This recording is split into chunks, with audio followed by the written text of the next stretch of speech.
playoffs and schedules and everything. And we're going to cover all of that here on Spike Week, Tuesday night Spike Week Sickos, and figure out who are the players we're most excited about for the best ball playoffs. Who do you look at your advancing teams and want to see on them the most? You guys have some ideas. We have some ideas. We're going to figure all that out together. Let's do it.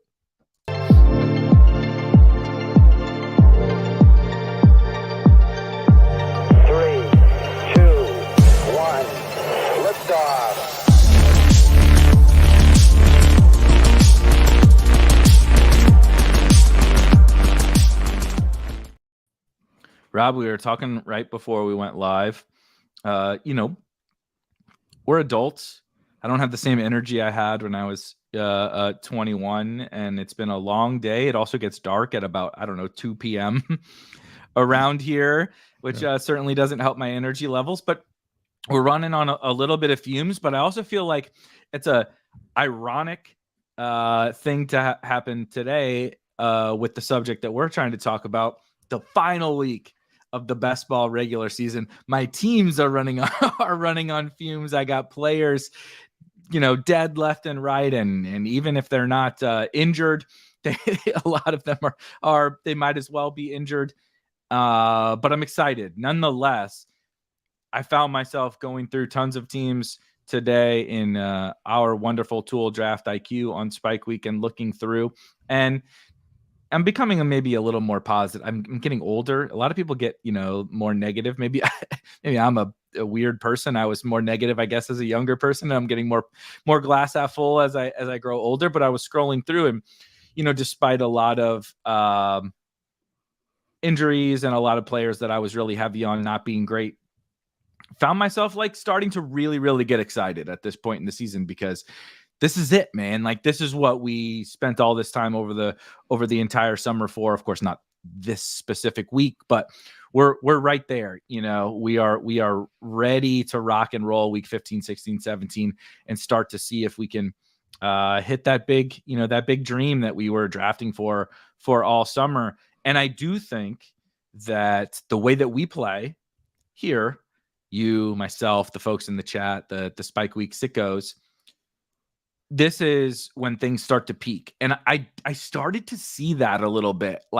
I've been a little discouraged, right? When you draft as much like an idiot Rashad Penny as I did, and Damian Harris and Rashad Bateman and the Jahan Dotson and all these guys who are doing nothing, it's easy to get discouraged. But then you start to go through your teams and you're like, oh, this guy's trending up. This guy's trending up. This guy's trending up. And I feel more positive than I thought maybe I would. So I'm really looking forward to. I would be looking forward to it in general, but I'm really, feeling more glass half full about this next month than I probably thought, honestly, even just 2 days ago. Yeah, and to continue your point about there being more clarity, I had some clarity over the last 2 days that I just absolutely have to win Best Ball Mania, because our mutual friend, my friend Dave, he owns a company where he does manual labor. He needed gutters cleaned for the last 2 days, and one of his employees left him. And me, trying to be a good friend, offered to help. And so I've been cleaning gutters for 2 days. I haven't done real manual labor in years, and I'm feeling it. I can never do this again. I can never do manual labor again. I am hurting. I am old. I am decrepit. I am poor. And I need to not be poor, because next time this happens, I just need to hire somebody for him. Right. Just subcontract this work out. I can't do this anymore. So please, Best Ball Mania, I need to win this thing. Yeah, the clarity, looking through teams, there's a lot. I have optimism. This is the most fun time of year now. You actually have a sweat with your best ball teams, even if they're not in the playoffs. Imagine this coming Monday night. I can't think of who it is playing off the top of my head. Dolphins, Titans. There might be. I think there's 2 games. I think there's 2 Monday night, but I know. Dolphins, oh yeah, this is that weird double Monday night. But you're going to be sweating teams that are in first, second, third, fourth place, trying to get them into the playoffs. You're going to be holding on with every last breath. This is what best ball is, right? This is us trying to get these teams into these tournaments to take them down, sneak a few teams in, have some Tajay Spears, have some Devon Achane teams sneak in, right? And just have a blast with it. I am so excited to actually, I'll still play DFS, but I almost don't need to, right? For the rest of the year, because Yep. I have my sweats now. We have our playoff teams. We're playing to win this thing. I can sweat out some of these lineups that I have that I'm excited for. And I'm pretty optimistic. We all drafted shit teams, right? Like all of us have some players. I mean, I drafted what, 137% MVS this year? Again, it's working out real well for me, right? It's working out as well for you as it has been for actually Marquez Valdez-Scantling. He can't even get a PI call when it's blatant. This PI. poor guy. Listen, let's get this out of the way first. He's not good. No one here has ever said he's good. We all agree he's bad, right? You don't have to come in the chat or come in the comments if you're watching after the show's done and say like, "Oh, you idiots didn't think MVS was bad." Like, no, like we know he's bad. Like, trust, no one knows he's bad more than us. But I feel like if he weren't a millionaire, like I would feel real bad for him, right? Like if NFL players didn't get paid as much as he, especially him, you know, he's got very overpaid relative to how good he is at his profession. But like if he weren't, you know, hadn't had such a successful career monetarily, I would feel bad for this guy. Like he does get open deep once or twice every single game. It's true. He has a skill for one. He's a one-trick pony, and he does it once or twice every single game. For whatever reason, him and Patrick Mahomes are not on the same page. Him and Aaron Rodgers were on the same page. Rodgers would drop. Like we look back at MVS from the Packers time, and you're like, it was always drops, right? It was never really. I'm not saying never, but generally speaking, Rodgers would just drop that thing in the bucket. MVS would drop it. We would laugh like, oh, haha, there's MVS, right? MVS and Mahomes are like, if I had $1 for every time Mahomes underthrew him when he was open on a deep ball, they've gotten some PIs, they've gotten, you know, some just misses or whatever. And then he does it to win a game in a prime time game and just right off the old stone mittens that he's got for hands and drops it. Then where he's about to finally get, you know, he would never get the actual full, you know, vengeance or whatever. No one would give him the credit for the PI like he probably would deserve, but gets open, burns the defense deep again. Shocker, Mahomes underthrows him again, but he's in good position. The most blatant guy of all time. He might as well have gotten like shot from somebody up in the stands, like just smoked right over the back. Even the announcers, right? And like even the whoever the ref, you know, that Monday Night Football hires to come in and like generally that guy will try to like not totally throw the refs under the bus. And he was just like, yeah, I don't know. He just ran right through his back. It's pass interference, you know, and it's like, and they didn't call it.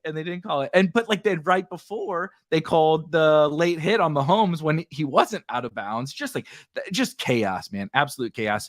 A perfect segue into you know, best ball being total chaos. Like that's the stuff that happens, right? Obviously, we have tons of injuries over the course of the season, but the ball doesn't always bounce your way. Sometimes it does, sometimes it doesn't, and MVS is such a funny, you know, kind of marker for how all this stuff plays out. And there are going to be players like MVS, maybe MVS himself, but there are going to be players like MVS that pop up that carry us or lose us, right? Somebody else has MVS or Tyquan Thornton last year or KJ Hamler from years ago. Those kind of things are going to catch 2 touchdowns in one of these playoff weeks, and it's going to save some of us and bury some of us. And like, but like, that's the fun. Like you said, this is the best time of year. And no matter, you know, if you draft in volume like we do, you're going to have some kind of advancing teams, unless you, I mean, it would be very hard to have none. Even if you advance under expectation, like I'm probably going to, you have some good teams. And like, that's all you can ask for, man. You get to this point and you got a chip in a chair and a shot at $1 million or $3 million or whatever. And it's the best. It's the absolute best. It's better than a DFS sweat. It's better than anything. You cannot replicate this best ball playoff sweat. You can never replicate it. You can't even replicate it year over year because it's so different every year. What were we talking about yesterday? Injuries to quarterbacks, right? What happened on Monday Night Football? Trevor Lawrence. Again, yeah. Have they gotten this guy a cart yet? By the way, what are we doing in I Jacksonville? think he's almost to the hospital now. I mean, what are we doing? But so now a lot of these Trevor Lawrence teams that are advancing could be dead, right? We were talking about dead quarterbacks in pods yesterday, and this exasperates it by having one that got you through most of the regular season, sans week 14 in the bye week. And now maybe he was carrying your Deshaun Watson, Kirk Cousins teams. Maybe you went for 3 quarterbacks with Trevor Lawrence, or you're going to go against an opponent that had an Anthony Richardson, Trevor Lawrence team, right? And it's going to kill teams immediately in this absolute first round. It's going to be crazy. So, and that's not going to happen again next year, most likely. Just Right. so in case anyone tries to clip this, I think it's 9 starting quarterbacks right now from teams that are out. We're talking almost 33% of the league at that point, right? 30% of the league is missing their starting quarterback, which means that 30% of the quarterbacks that were drafted, because who was drafting backups? Hardly anybody, right? You have to go back to just the Trey Lance folks. I think one of my first teams was Trey Lance. I have big board Trey Lance shares, and so unironically drafted. I think he's a 3rd stringer actually, so even worse than I would rather have. I would rather have the backups than have Trey Lance. Yeah. So I mean, you just don't have them unless you were playing the big board, where I have a lot of Gardner Minshew teams that are advancing in big board stuff, which is a lot of fun because those are a whole different sweat now than the teams that I have in Best Ball Mania. And guess what? They don't conflict really, right? Too much because no one else has Gardner Minshew in Best Ball Mania. Anthony Richardson was already drafted. And you're not worried about it, right? Like, yeah.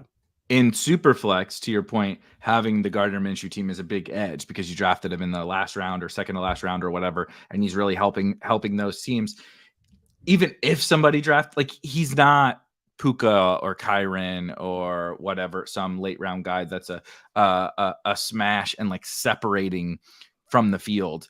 Minshew is like, if I run into Minshew on my pod, like, do I care in Best Ball Mania? Like, no, I don't care. I mean, it's like, congrats to that person that he has a last round quarterback that's low owned, but like, Minshew's going to need to put up 40 or something like that for it to like matter. And I don't, even then it's like, what does that impact one team of mine? As long as you're alive, right? So it goes back to that whole thing. As long as you're alive, it doesn't matter to you, but it matters to the person that actually has Minshew because he has that live quarterback. Exactly. So just a bunch of different things in that aspect, looking through all the different pods, seeing how the advance rate plays out for different tournaments. We talked about different structured tournaments, 3 out of 12 advancing, 4 out of 12, 6 out of 12. What are those contests going to look like? Are we ever going to see some of these contests again? I have a feeling the Mastiff contest, I always go back to it because it was just such a big buy-in. It's a big part of my portfolio. And I don't know if they're going to do 6 out of 12 again. There was some backlash on it. So seeing how this tournament plays out and the implications of it going forward for the rest of the time that we play Best Ball Mania amongst different sites. It's not like DraftKings or Drafters isn't going to look at something like the Mastiff tournament and make ideological decisions based on what they saw with this tournament, right? They're going to see the backlash and they're going to cater their $1,000 tournament or higher buy-ins to what those players wanted. And you're going to see that across the board with different tournaments. So just seeing how they play out, seeing how people win, I'm seeing if I can get some voids on some teams when they don't cash and some break back or something, please. I'm begging you. I'm poor. I'm gonna do the thing the moment the guy gets injured. Yeah. Like you go to my disgusting brain enjoys so like Ramondre went down on Sunday, right? And you just go, and it's specifically when it impacts me, it soothes my pain a little bit, seeing other people in pain over it. And specifically, it soothes my pain watching people go and beg the sports books for the refunds when I'm like, I just put to use Kia on Ramondre Stevenson in DFS, and these guys bet $4 on his rushing yards over, and they're like adding at DK assist, please get me this refund, and I'm like, motherfuckers, like. I don't know what to tell. Like, my Thunderdome team is not getting refunded because I have Ramondre. But this is a safe place for your no refunds. There's definitely no refunds in best ball, but this is a safe place for your tilt. This is a safe place for all of this, and I do just generally think one thing that I've been thinking a lot about is. And yes, Jay Chang asked, this is a great question. I started to pull up Draft IQ and I can start to walk through some things. We can search for some different teams. But what I'm curious about, and what is the title we put on this show, this episode, of the players that we're most excited about, are some of the guys who not got injured and we want refunds on, but like kind of are like the guys that you have reason to be excited for, but that haven't been the stone cold smashes over the course of the entire season. And one that just comes to mind, because of course it happened last night, that I'm like completely stunned by, honestly, is Jamar Chase. And like when Joe Burrow went down, and we have Tyreek in the first round, and we have CD and AJ Brown and Christian McCaffrey, specifically those guys, but even Justin Jefferson's coming back. Travis Kelce is maybe not old Travis Kelce, but he's a tight end, so it's a little bit different. Old Travis Kelce. Ironic verbiage that I use there.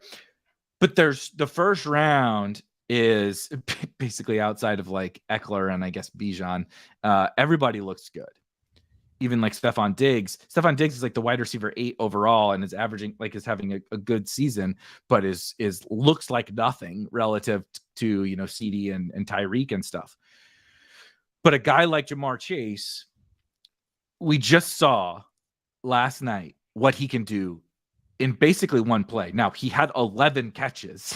So it was like but if that wasn't the epitome of the kind of low-owned guy you want in the best ball playoffs, like, I don't know what is.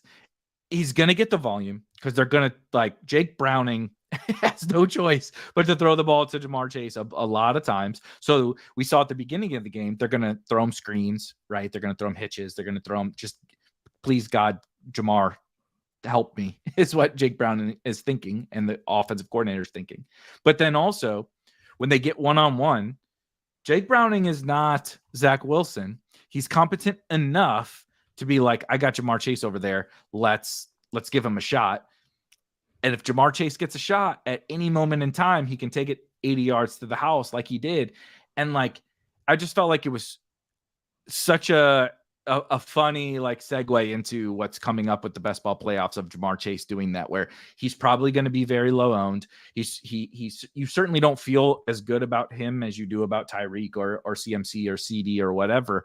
But it's like, this dude can go for 35 fantasy points in any given game with anybody at quarterback in any matchup. And that is what we're talking about here, right? Like, would you have said, yes, sign me up for Mike Evans and DJ Moore and whatever in the finals last year? No. And you would feel the same right now. You would rather have Tyreek than Jamar Chase. But like, he is the epitome of what makes me excited about this point of the season. And so to Jay Chang's point, we'll pull up some of those. I'll pull up some of those. But those are the guys I'm really fascinated to kind of think through. And I know it also is fitting because you are a big Jamar Chase guy. I'm still a big Jamar Chase guy, and not just Jamar Chase. If we're getting Justin Jefferson back as well, the guys that were solidly the first and second picks that are going to have such a low advance rate, because who's going to advance the most out of round one and two?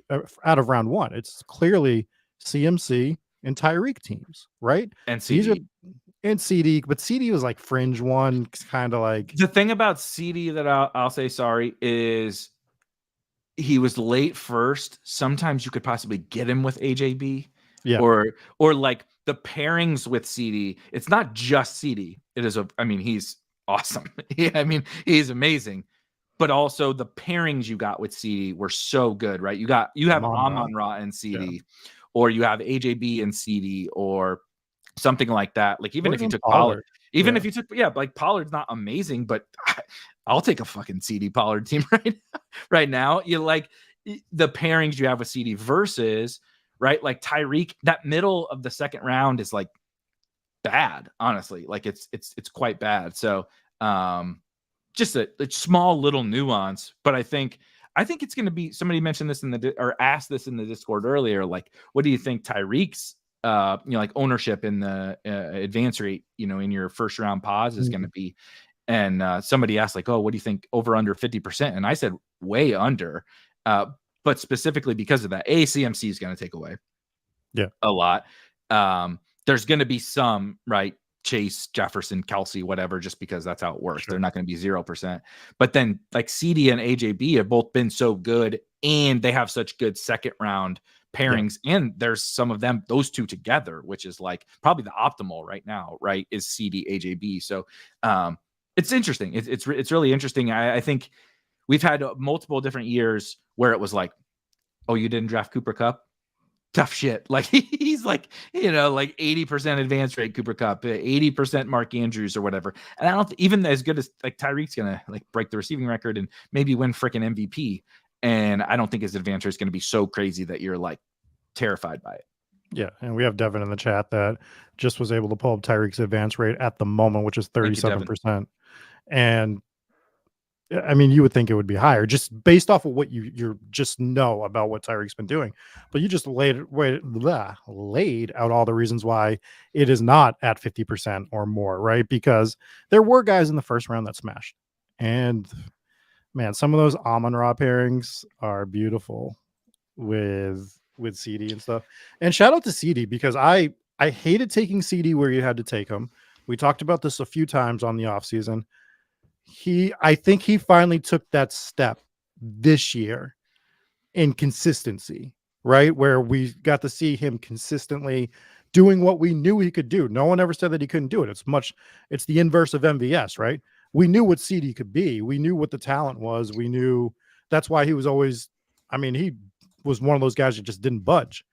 There was a 4-pick window where you were getting CD Lamb. It was between pick 10 and pick 14 for the most part the entire year. Yeah. And I don't know if I ever saw him fall, like I saw Devontae fall, you would see Pollard fall. I never saw CD fall. Like you said, he was really, really in a tight little window there. But you never saw him rise either. It was the other thing. So it was this little window where you were taking CD Lamb. And I know someone in the chat or the comments is going to say, I saw CD Lamb get drafted at 5, or I saw him get drafted at 17. Great. Awesome. For the most part, people that drafted over 500 teams didn't see it happen often. And he finally justified his price tag for once. He had those explosion games every year. It was never consistent. We're kind of finding out that Kellen Moore might be a dud and Mike McCarthy might be a little smarter than we gave him credit for. Kind of knows how to run through his best skill players. So it's nice to see it. Can it continue? I don't know. We'll see.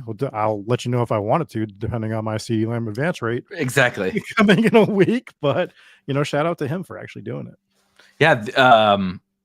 The Cowboys are a fascinating one that I don't want to dive all the way into it right now, because it's a little more of a post-mortem than a players we're most excited for. That being said, if you have Cowboys, like even Pollard, if you have Cowboys, if you have Dak, CD, if you have Jake Ferguson, if you have Brandon Cooks, not so much Michael Gallup because he's losing his job. But if you have Cowboys on your teams, like you said, you have to be excited. And I'm not giving too as much credit as Rob is to Mike McCarthy.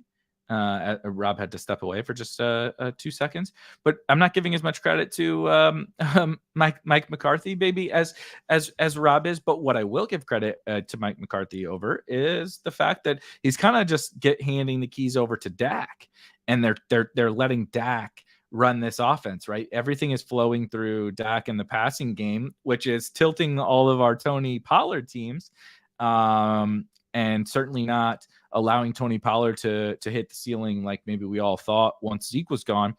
But man, he's playing it through Dak, CD, and to a lesser extent the other guys in the passing game, and that just is creating an absolute stone cold smash for these guys from a best ball perspective.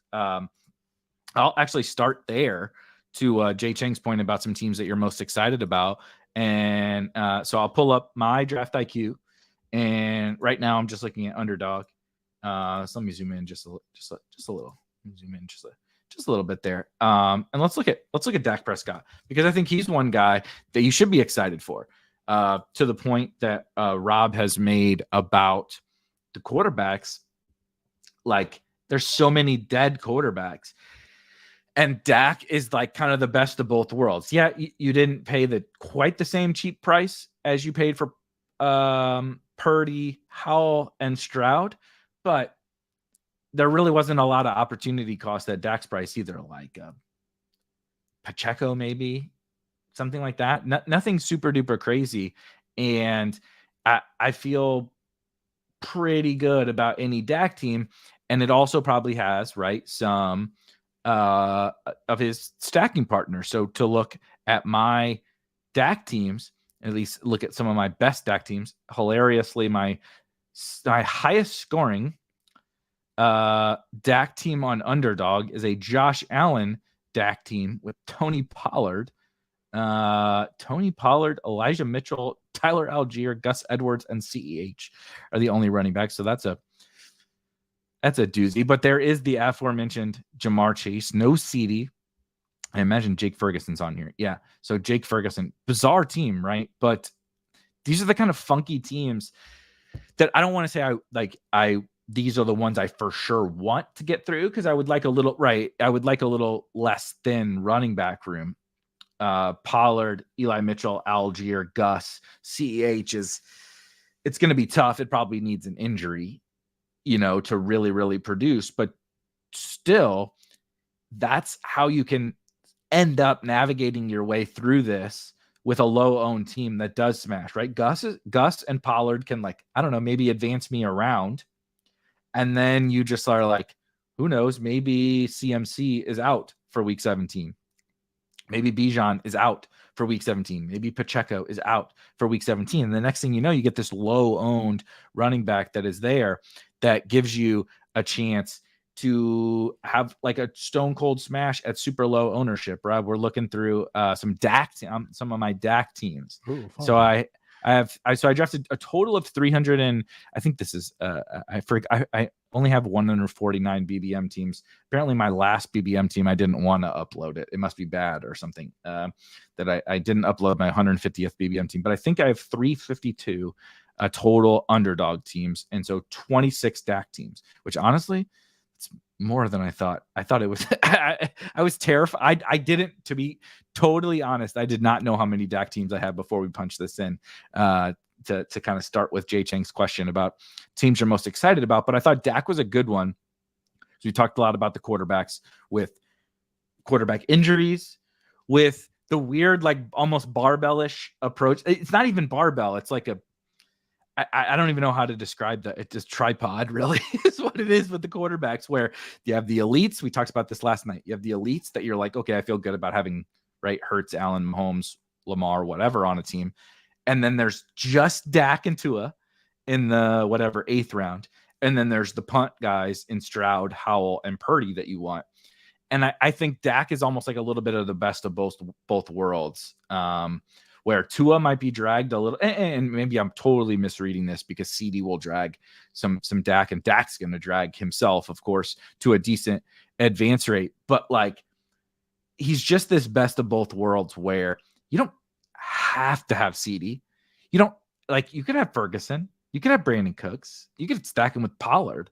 There's a little bit of different outs, whereas Tua, it's like, you got two guys, and really one. Waddle is not even on the same stratosphere as Tyreek is. So I thought Dak was a really interesting one, and my advance rate with Dak is unsurprisingly pretty good, and they have a pretty good Week 17 game. So I was just about to move on to team number 2, where this looks fun. Of course, it has.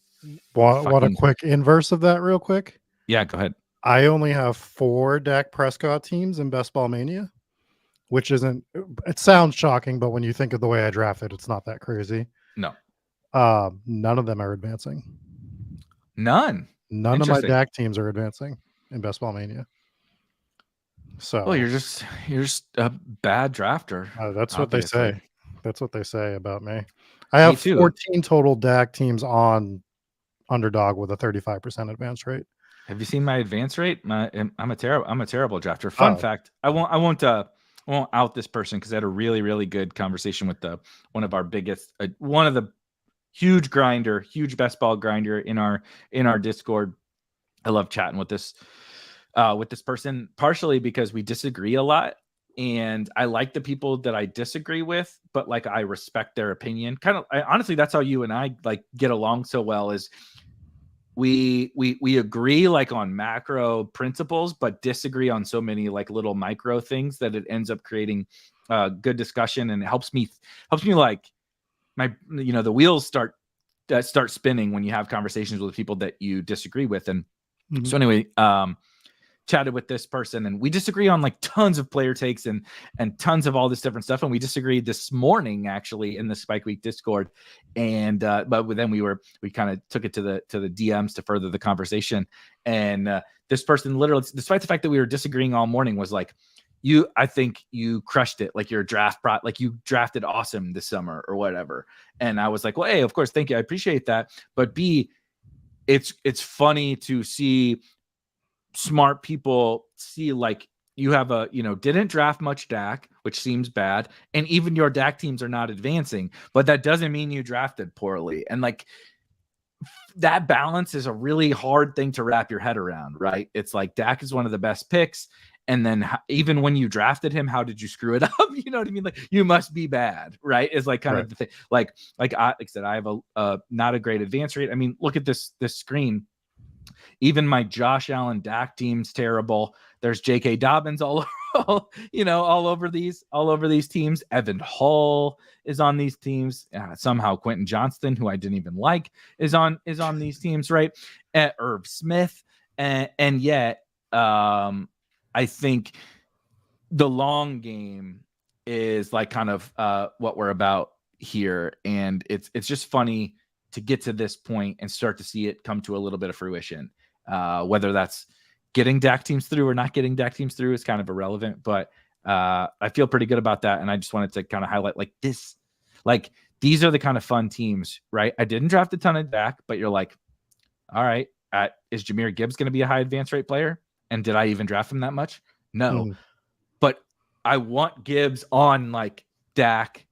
I believe this is a CD team. Yeah. So here, perfect example of what we were talking about before, right? AJ Brown, CD at the 1-2 turn, got Dak, got a little Gibbs bring back, got George Kittle stacked with Purdy, got Taysom, right? Who looks pretty fun. And I believe, Tajay on here, one of my guys, freaking B-Rob. I hope his hamstring's okay. But it's not like perfect, right? Because you would rather Evan Hull is like Kyren or something like that.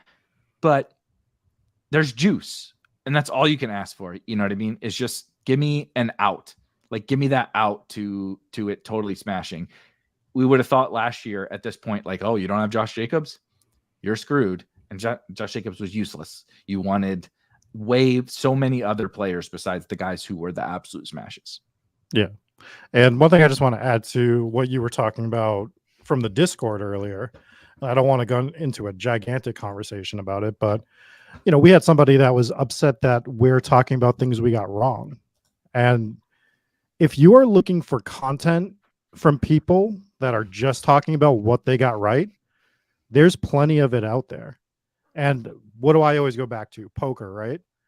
When I play poker, I don't just analyze the hands that I lost, right? I analyze the hands that I won as well, because just because you did something right, just because you had a successful outcome doesn't mean you did it right. Or just because something didn't work out doesn't mean you did it wrong. You need to analyze everything. You need to analyze what you're doing right? What worked out? Was it the right play? You need to look at this from every single angle, or you're not going to get better. So if you're just looking for people, or if you're just looking for yourself to see what you did right and not what you did wrong, and your process and all that, you shouldn't be playing best ball. You shouldn't be playing anything, because you're not looking to get better. You're looking to just go buy a scratch ticket, right? Which I do sometimes. I buy a scratch ticket. I want to win, right? But that's what you're doing. You're just saying that I want to be right. I want to be right person. And I think that for me, I like to listen to the guys that are open, honest, and I present with what I would want to hear, which is, what did I do right? What did I do wrong? Both ways. Did I feel good about it? Did I feel bad about it? What am I going to do next year? Is always what's in my head. How am I going to adjust what I did wrong for next year? How am I going to adjust what I did right for next year? So I think you can see that with the Dak thing, right? I don't think my process was wrong because of the way I was drafting. I think because I was so heavy on elite quarterback, Dak Prescott in general was a bad pick to pair with my elite quarterbacks because of the draft capital I was giving up. Never meant that Dak Prescott was a bad pick. Never meant that at all. It meant for my structure, he was a bad pick. And I stand by it, right? I stand by that. The right picks for the most part were to take the Sam Howells of the world, the Desmond Ritters, the whoever's in the back end of the draft, to pair with that quarterback. And I'm still going to be looking at that a little bit more as we go forward.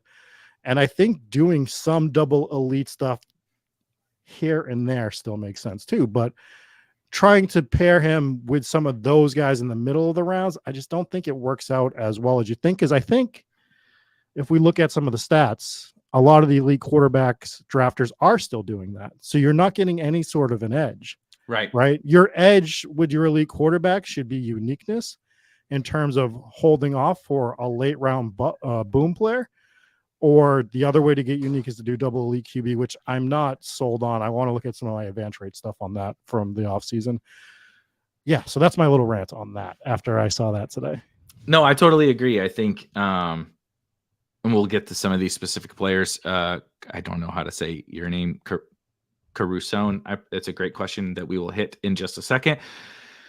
But I think, it's specifically, and I posted in the Discord too. There's one individual that posted several comments. Hey, thank you for commenting like 4 times on our video from last night. That's, if anybody wants to comment 1,000,000 times, go for it. You can be as negative as you want if you keep commenting. But point being that, it was a lot of, these guys are talking about their process. These guys were wrong about Adam Thielen. These guys were wrong about this. And it was funny because it was viewed as a negative. And I actually kind of viewed it as a positive, to your exact point, where we are trying to do like what Devin says. He says there's a level of humility, and both of you can admit that best ball is crazy and unpredictable, but good process helps our portfolio as a whole. And that's really all that we're trying to do, is figure out whether we whether we took everything in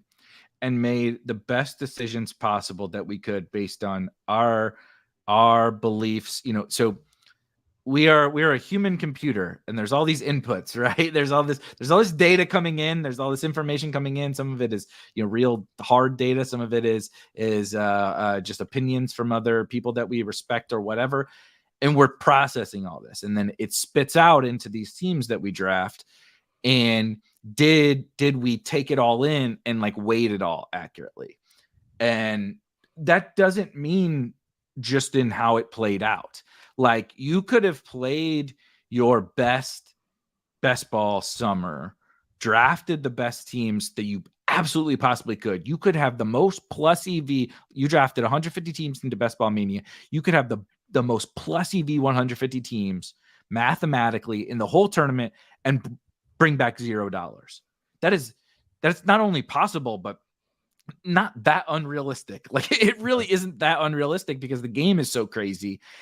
And so everything that we come from is that the working assumption is that this game is fucking chaos, dude. And how can you make it this far into the season and not accept that it's chaos? Like you said, we just had another freaking quarterback go down and another wide receiver go down.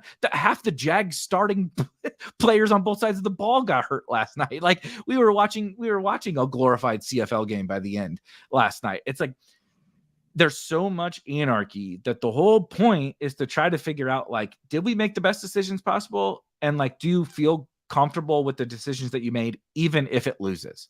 And like, that's all I'm trying to do. And it's never 100%. You never look back and say, yeah, everything I did was perfect. But also you can look back and say the things that look like total whiffs may not have actually been that bad. And the things that look like huge hits actually could have been not that good. And so we're always trying to weigh that stuff, and always trying to be humble and show humility to pivot. I do want to start to talk about some of the players we are most excited for. I have one. Jamar Chase, Dak Prescott. I want to talk about Jamar Chase real quick. All right, go ahead. Because while we were having this discussion, I actually pulled up my Jamar Chase Best Ball Mania advance rate, like expecting to just see it absolutely dusted, right? Like just pure, maybe not have any Jamar Chase teams advancing. And I'm going to be very curious about yours, since we had different draft philosophies. But I had 13 total lineups of Jamar Chase in Best Ball Mania. My advance rate right now is 23%, with 38% within 20 points of advancing. And all my advancing teams look like they are the elite quarterback variety, right? Like where I have Hurts, Mahomes, and shockingly, I think the other one is not elite quarterback. It is a Joe Burrow and Jordan Love team. So, nope, sorry, that one's not advancing. I lied to you. But the rest are all elite quarterbacks. So I thought it was just kind of, if I'm getting a 26% advance or 23% advance rate with Jamar Chase, which means I might just only have one more Jamar Chase team than the field on average, but I'll take it. I'll take that extra Jamar Chase team in Best Ball Mania. What is yours? I am pulling it up right now. Okay, so first of all, only Best Ball Mania, because we can't see the advance rates for the other tournaments in Draft IQ. How many? So I'll tell you, I have 21 out of 150 Jamar Chase teams. Yeah, it must be nice. Well, before the season. Yeah. I was just about to say 4 months ago. Yeah, it was awesome. Yeah. Right now, it doesn't feel so good. That being said, what do you think the advance rate is to your 17%? I'm going to give you 17% because you drafted smart around him. 23.8. So Jamar Chase. Wow. Jamar Chase is one of the, I don't want to say worst, because he's definitely not one of the worst first round picks. That's like Eckler, Bijan, Kelsey, whatever. But he's obviously not Tyreek Hill or CMC or CD or whatever. And my advance rate is 13%, I think, in BBM overall, collectively. And so I'm advancing way more Jamar Chase teams than expectation, and I'm overweight Tyreek. So like that, it shows you, like you said, that it's judging advance rates like from an individual player perspective. This is a great example of like, we're going to do this, right? Oh my God. There's nothing I love more than the week of advance rate time when everybody posts all their advance rates. And when we get to see like, so this player, right? What was it that was it Tyreek has a 35% advance rate? And it's like, that's very informative. But like, I have a 24%. My advance rate is shit overall in this tournament, and I have a 24% advance rate with Jamar Chase. Does that tell you anything about anything? No, not really. No, but look at this correlation between my advanced Jamar Chase teams and yours. It's all elite quarterback builds. Lamar, Allen, Dak, Howell's elite, obviously. Lamar, no, but it's Lamar, it's Josh Allen for you. Hurts is your other one. Fields got a Burrow. Those are behind. Fields is back. Yeah, but like up. But it's up. But here, the ones right? that are advancing are these are all elite quarterback teams. So I Yep. wonder if, I mean, I know this could just be like a, an outlier or something, but the fact that Jamar Chase is probably in a low advanced rate guy, but we're above expectation because of our elite quarterbacks with him. I wonder if that's something to look at in the future for those type of players. I don't know what we can gain from it. I'm just kind of spitballing here and just For sure. seeing it. And that's just, to me, the common tie between every single team. It's all Hurts, Mahomes, uh, Allen, and Lamar. So I'm definitely going to be totally pivoting the conversation, but Sure, that's fine. the question was about teams you're most excited for, and I saw somebody in the chat mention Jared Goff, and I happened to stumble on I did not draft very much Jared Goff, to be totally clear, but earlier today I happened to stumble upon.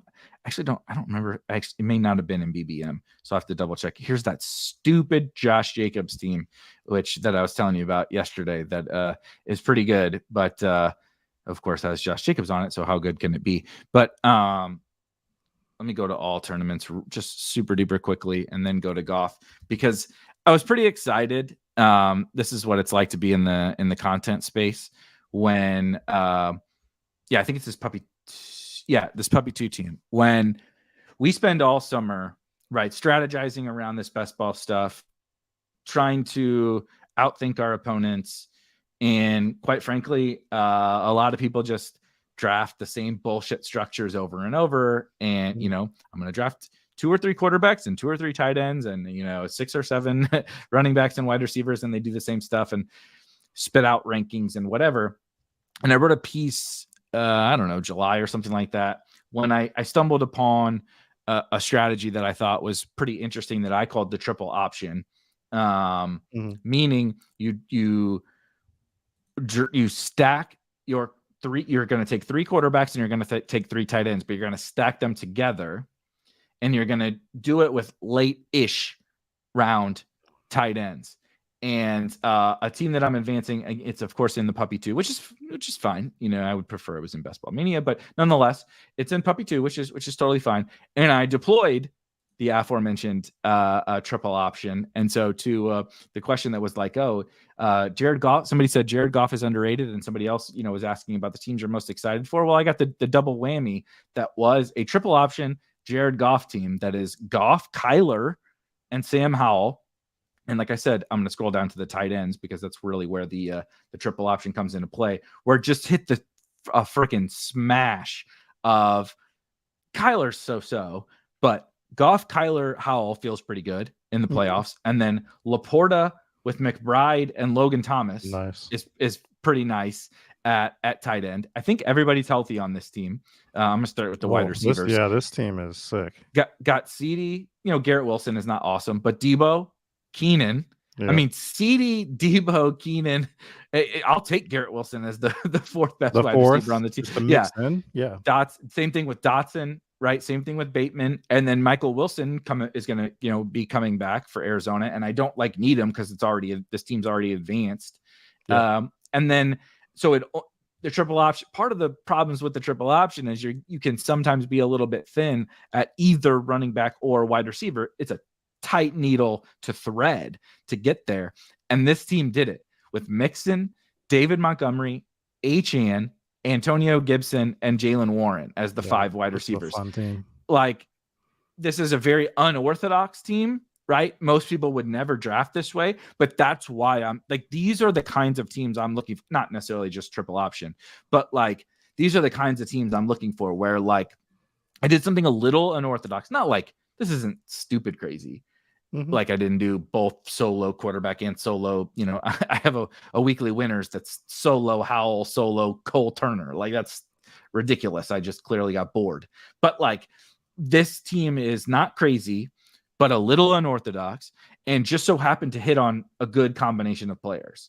It's not I didn't like Goff that much. I like Laporta, but no one on this team was besides Howell was a huge linchpin of my draft, of my draft season, but you just happen to hit on it all. Right now, Brian Robinson's hurt.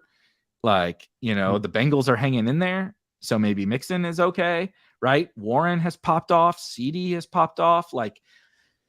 it's just when you deploy something like this strategy and then the pieces kind of all fall together, it's just like inherent leverage, and it creates a path to winning this tournament that it's easy to go through your teams and just be like, do I have some good players on it? That's of course part of it. But this one is like a fun combination of all the stuff that we spend all our time on over the summer. And so to the question about which teams are you most excited for, this one popped to my mind. Yeah, and that's when you're drafting the way that you're talking about, to your point, this is exactly what you are looking for. This is the type of team that you are trying to get through because it's probably going to be relatively unique. And for every team that you drafted that's dusted, this fills it in tenfold, right? That's just kind of what you want. I'll show one of mine because it's kind of one of the things that I've been talking about. I think that this one is relatively fun. It's a little different. So this is a double elite QB team where I do unfortunately have Brian Robinson, but we'll start with quarterback. He's not. I was being a little dramatic. He could be totally. He could be fine. They have a bye week, but hamstring injuries scare the shit out of me. Yeah. But we have Mahomes and Josh Allen. So double elite QB, like double elite big boy QB, Love your right? quarterbacks. Love your quarterbacks. They're pretty good. Running back, Breece Hall, Kenneth Walker, who, if he comes back, we're hoping so. Brian Robinson. But it's advancing already, right? Like this team's already it's up by 31 right now. Who cares? So assuming it's fine this week, who cares if him and B-Rob's out, obviously on bye. But if Walker misses, it doesn't matter. You just need him next week. But we still have Mostert. We have Kyron Williams. This was a oh my god. Team. And then we look at the wide receivers. We have Cooper Kupp. We have Gabe Davis for the stack. We have Cortland Sutton, who was a kind of a linchpin of my drafts at 22%. We have Rashad Bateman. We hit on Rashee Rice. We have MVS because of course we do. And Isaiah Hodgins, which is, whatever. Like it was just smashing a Giants wide receiver late. But we have Dalton Kincaid, Irv Smith, RIP, even though he's not dead, and Taysom Hill. So yeah, we have some duds on this team.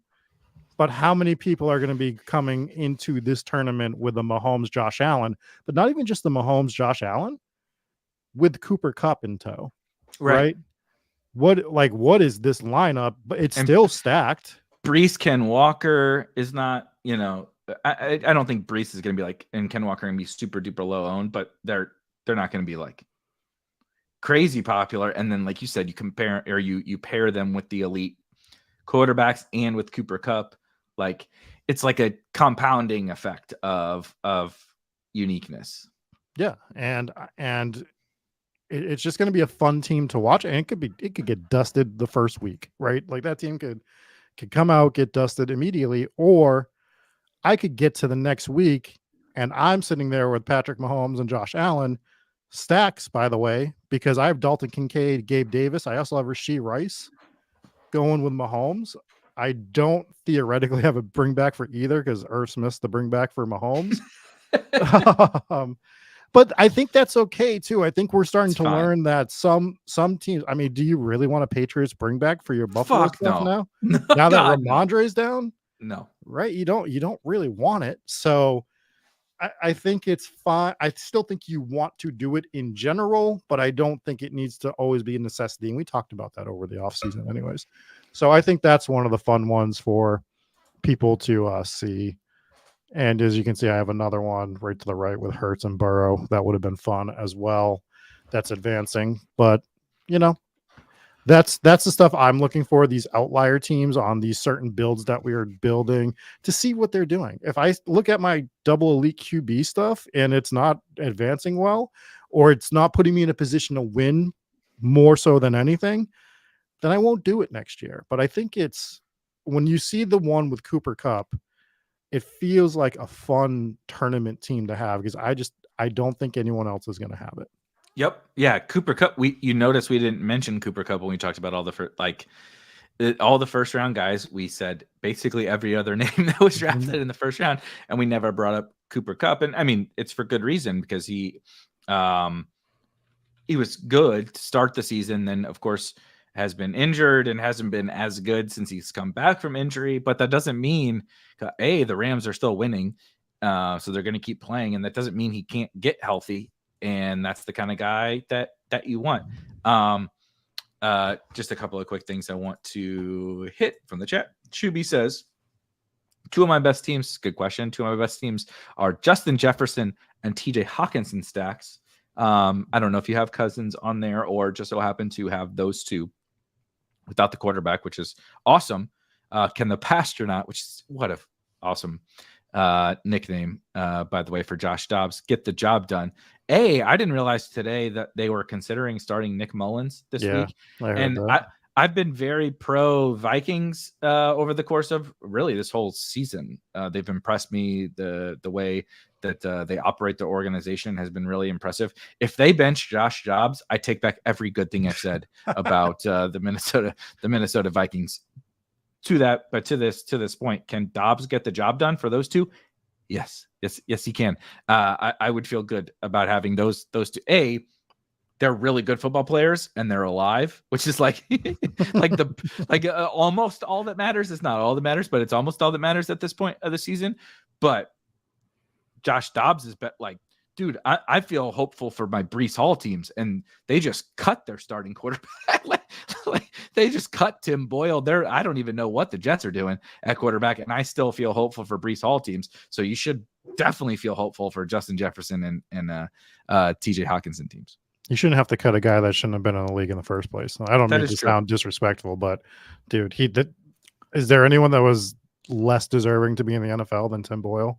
He was there because Hackett and Rodgers. Yeah. I mean, it's disgraceful that he was even in camp on a team on a roster. Come on, what are we doing here? Absolutely pathetic. As we start to close, I'm going to do that, which means we'll be here for about another hour and a half. No, we cannot. I'm kidding. 5 minutes. I know, I'm kidding. But in the final 5 minutes, I want to hear who are right now heading into the last week of the regular season. Are you when you go to Draft IQ and you start to search for teams, what are the names you're punching in? We don't have to dialogue on them that much, but you're last night, I'm ooh, Chase Brown. Maybe Chase Brown could be something in the playoffs because he's obviously been nothing all season. But if he pops off in the fantasy playoffs, Chase Brown was a guy that was interesting to me. We've joked about Parker Wash. Christian Kirk goes down with ruptured testicles or whatever the hell happened to him what did they say? Testicular torsion or something like that it sounds. Don't look that up on X videos. Yeah. I'm on a work laptop. I'm gonna get fired from Better Collective if I look up Christian Kirk's injury. But Parker Washington, Zay Jones, Calvin Ridley, Chase Brown were from last night. But Tajay is the guy that keeps popping up to me. I don't know if Derrick Henry could play this week for all that I know, but the moment Derrick Henry went down and I think about Derrick Henry missing time in the fantasy playoffs, I want Tajay teams. So he's the big name that's at the top of my mind, but is there anybody at the top of yours? Yeah, I would say, based off that notion and going back to Sunday, I just put him in the hopper to see what I had with him was Nico Collins. He was already crushing. We have Tank Dell down. Nico's going to already be one of those guys that could get you through, and he could just become an absolute monster. What happened when Tank Dell went out of the game this past Sunday? Good point. Nico had 137 catches for 3,000 yards and 14 touchdowns. I don't know. It was insane. So and people are going to be like, yeah, but the offense is slowing down because Dalton Schultz isn't there. He wasn't there Sunday. They're still rolling out. They're going to bring Noah Brown back. Nico is going to become even more of a focal point than he already was. If he can even become more of a focal point than he was, he's the number one in the offense now. It's not close. Dalton Schultz is 2. You're going to have some Noah Brown stuff. Robert Woods is, looking at the retirement papers as he passes his locker every day. So the Nico Collins stuff, I didn't have enough Nico. And it was a guy that I didn't even hate. So I think Nico, not to get into a long discussion, but when we were talking about the Tyler Boyd comfort food, right? Nico was circling in that area, second-year player with a new quarterback that, we've talked about the rookie quarterback thing, but they could have made him a focal point of the offense. Why wouldn't he be the number one? Do you want Tyler Boyd, Bengals wide receiver 3, or do you want Houston Texans potential, and I know it was Tank Dell, but potential wide receiver 1, Nico Collins going forward? Are these the edges that we need to make sure we're taking? And I'm sure some of you did.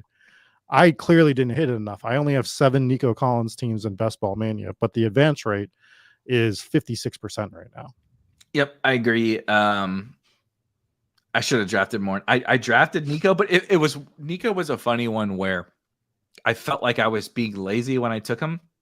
I felt like I was just like, yeah, this feels like a slam dunk in the 10th or 11th round, right? The Texans, air quotes, wide receiver 1, with a quarterback upgrade, blah, blah, blah, blah.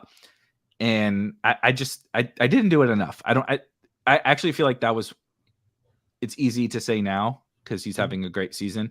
But one I'm going to think about some more as we get to the offseason of whether or not that I think that was just an oversight or what, but I don't have enough. I have my fair share of Nico. I'm not like, I don't have 2% or anything, but it's something that I'm not sure I spent enough time thinking through, honestly, Nico Collins, because I have my fair share of Tank Dell as well, but I don't know. The Texans were a funky one that I want to go back. Seattle. They were Seattle from last year, right? They were the Seattle Seahawks from 2022. And I misspoke. Nico's 3rd year. Sorry, not his 2nd year. Yeah, way to go. I know the hate mail's coming in, Eric. Get ready for it. So it's these things. And I actually thought through this on the Mastiff stream and got Nico because of it, but I didn't implement it in other drafts. So you can be right about something and then just forget to implement it other places. You're trying to juggle so many balls in these tournaments. You're not gonna hit everything. So I mean, it is stuff to make sure that you're looking out for next year, though. Yeah. Just to wrap, this was a good question that I'm going to close with. Benjamin says, I'm advancing 2 Raheem Jarrett teams, which, Jesus, you are in the right place. See the top of your screen where it says sicko that you're drafting Raheem Jarrett teams. You are like me. When Parker Washington was having a big game, I'm like, I think I drafted him.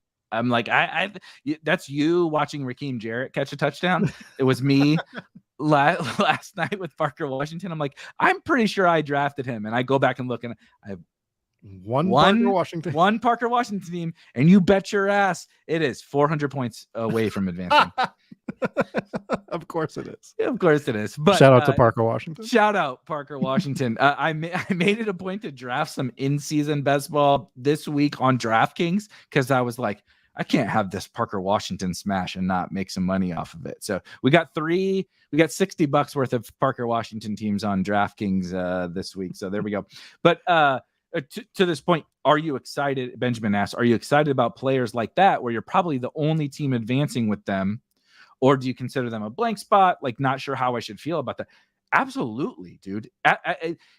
It's not the level of excitement for, right, like when you pull up a team and it's just like straight loaded with you're playing all the hits. But it's still my wife is standing right here like trying to tell me she's leaving. Rob's probably trying to tell me to shut the fuck up too. But this is a great kind of question to end with, where it's like, is it as exciting as everything we talked about for the last hour in terms of, would you rather have a team full of Tyreek and Kyron and Nico and Dak and all that? Of course. But like, the game doesn't work that way. When I scroll through all my hundreds of teams and I find some, and I find Parker Washington or Raheem Jarrett, and I'm like, it's better than having a fucking nobody or an injured player. It's better than having 7th round Rashad. Would you rather have last round unowned Raheem Jarrett or 7th round Rashad Bateman? Yeah. I would rather have your Raheem Jarrett teams. And so the tiny, micro edge, but this game is all micro edges. That's all we talk about here, is how do we stack up these micro edges? And you never know. Did Justin Herzig think that KJ Hamler was going to be his last round? KJ Hamler was going to be the reason he won Best Ball Mania 1? No. Did Pat Kerrane think that Tyquan Thornton last round Tyquan Thornton was going to be the reason that he won $2 million? No. But guess what? It happened. It still happened. And that can be Raheem Jarrett. That can be Parker Washington or whatever, Trey Palmer. That can be one of those guys. And so absolutely you should be excited about them. You're not taking your clothes off and running around the neighborhood. It's not to that level, but should you be excited? Yes, you should be. Absolutely. And anything we need to find out who Felix's 20th round pick was when he won $1 million, because you say that they didn't know, but Felix knew, because he probably had everything. He had a fucking magic 8-ball that had literally every answer from the 2021 season or whatever it was. That guy just, my God, he had like 80% Cup and 80% Andrews and all the right guys. But yes, I see you guys with JMO. We'll talk some more about JMO. Hopefully we can get a little more JMO. Excited about him as well. If you have not checked it out, we do have to get out of here. If you have not checked it out, check out the Playoff Best Ball Almanac that we have on Spike Week. I just drafted the first recorded stream, whatever you want to call it, in the Gauntlet earlier today. That's live up on the site. Fun team. We have team previews for every team that is even relevant, potentially making the playoffs. We have expert surveys. We have picks, predictions, rankings, playoff odds, everything you need for playoff best ball. Make sure to check that out. And of course, myself and Rob will be back here next Monday, next Tuesday, getting you all ready for the fantasy playoffs, all ready for the best ball playoffs. I'm excited. I'm very, very excited. Hopefully we can hold on. Please, God, everyone carry me one more. We don't want to lose any teams. We don't have Sam Howell this week. Let's make it one more week. We'll see you guys next week. Have a good one. Peace.